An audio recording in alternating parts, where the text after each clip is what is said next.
Hi class, Dr. Mohammadi, getting us through a week of learning with some supplemental information. This video covers gender in institutions. But before we dig too deep, let's do a quick refresher. What we've started to learn is that gender is a cultural and social construct, whereas sex is a biological entity. And through the epochs, eras, and years, gender, in regards to masculinity and femininity, has somehow been latched onto the binary divide of biological sex, in that those born biological sex male are indoctrinated to perform and reperform characteristics that match masculinity, and those born with the biological sex of female are indoctrinated to perform and communicate feminine characteristics. And within these binary divides, there's a disparity in that men and masculine traits are uplifted, where female and feminine traits are lower or subordinate. So how does this keep happening? Well, the answer is social institutions, or the institutionalization of gender norms. So what is a social institution? Well, it's a group of people who've come together for a common purpose, and it's an order that governs behavior and expectations of individuals. The core social institutions are our family, educational system, government, economic system, and religion. It's these social institutions that tell us how to behave, what values we should have, and how our values and our behaviors should be communicated to match the larger perspective of the institution. And if we take education, for an example, you have been indoctrinated since kindergarten to walk into a classroom, sit in the desk, and face forward. And now you just do it automatically. It's a performative. Even though there may be chalkboards or whiteboards all around the classroom, you now have learned that this is how you're supposed to behave in a classroom. You walk in, you sit down, the way the desks are pointed, and that is how it's done. So what you see is there's a great deal of politics embedded in social institutions. They're not just static entities. They have a lot of authority and power over structuring our lived experiences and our gender identities. They're micropolitics, and these are negotiations over power in our everyday interactions. They are what we have in our interpersonal communication, and within our families, one-on-one with our friends.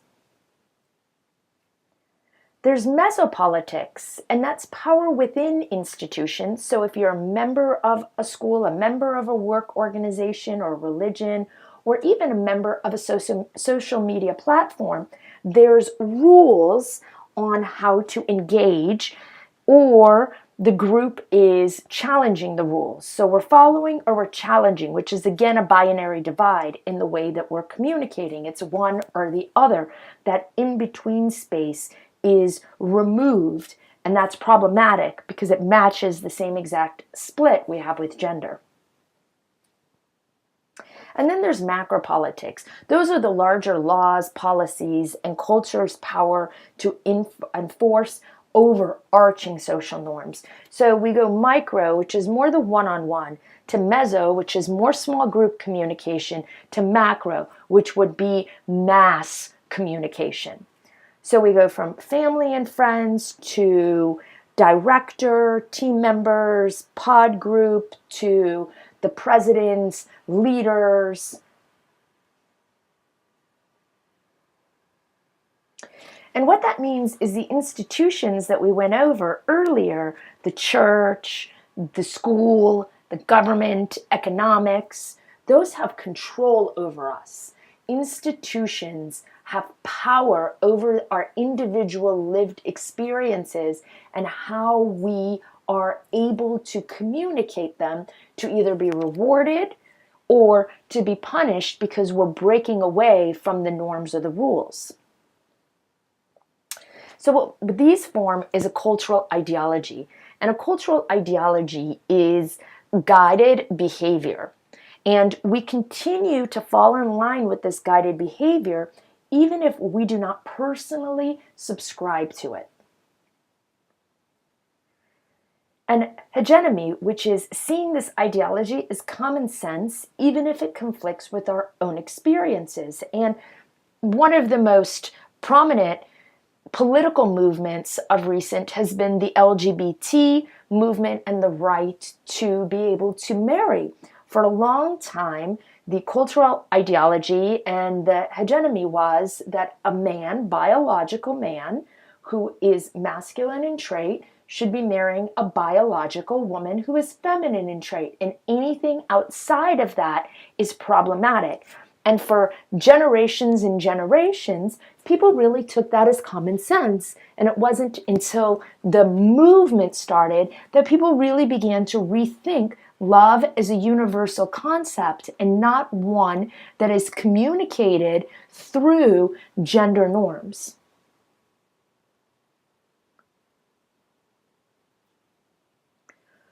And one of the problems we have when we have institutionalized control is that we have an imbalance between the genders because discrimination and inequalities within the system are fostered, communicated, and perpetuated through our performativity or our repeated act to fall in line with the institutional norms continues to keep the institutional norms going.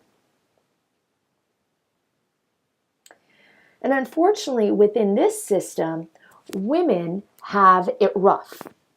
So a man who is in a leadership role is often looked at as powerful, attractive, intellectual, and someone you want to get to know and be mentored by, where women displaying the same behaviors are often considered alone, tough to get along with, ruthless, frigid.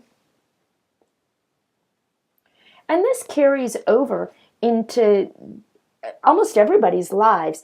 It's not like fame and fortune suddenly break you free of institutional norms on how to communicate gender and how to display your gender identity.